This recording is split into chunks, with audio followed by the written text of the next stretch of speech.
సినిమాల్లో హైందవ ధర్మం మీద దాడి ఎలా జరుగుతుంది, హైందవ ధర్మ హననం ఎలా జరుగుతుంది అనేది ఒక 3 కోణాల్లో 3-4 ఉదాహరణలో క్లుప్తంగా విభజించి వివరించే ప్రయత్నం చేస్తాను.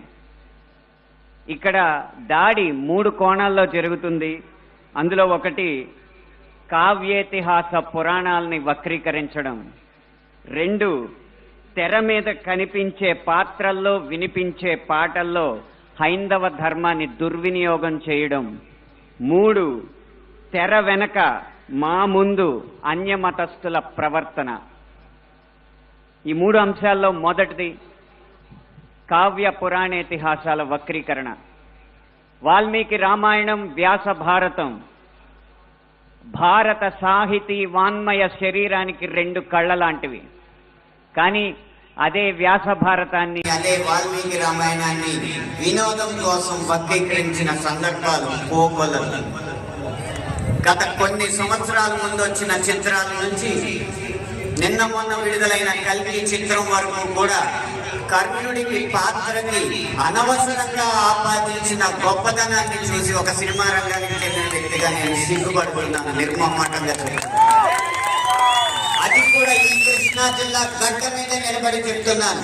అప్పటి చిత్ర దర్శకులు, ఇప్పటి చిత్ర నిర్మాతలు ఇదే జిల్లా వారికి చెందిన వారైనా సరే పొరపాటు అని మనం చెప్పకపోతే ఈ హైందవ ధర్మంలో పుట్టినట్టు కాదు. ఈ హైందవ ధర్మాన్ని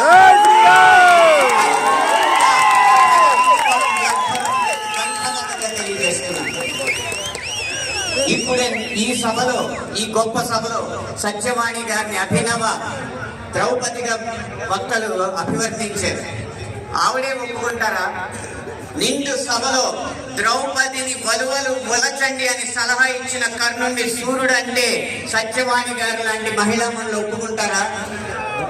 గంధర్వుల్ని చూసి, గంధర్వ సైన్యాన్ని చూసి ప్రాణమిత్రుని కూడా వదిలేసి ప్రాణ భయంతో పరుగులెత్తిన కర్ణుణ్ణి ధీరుడు, సూర్యుడు, వీరుడు అంటే ఈ హైందవ సమాజం ఒప్పుకుంటుందా?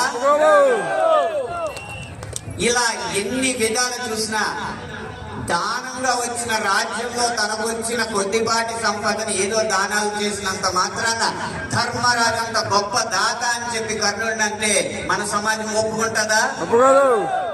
నిన్న మొన్న వచ్చిన కల్కి సినిమాలో అగ్నిదేవుడు ఇచ్చిన ధనుస్సు పట్టిన అర్జునుడి కంటే సూర్యుడు ఇచ్చిన ధనుస్సు పట్టిన కర్ణుడు వీరుడు అని చెప్తుంటే యుద్ధంలో ఏది ధనుస్సా ధర్మమా అని ప్రశ్నించకుండా మనం ఊరుకుంటామా?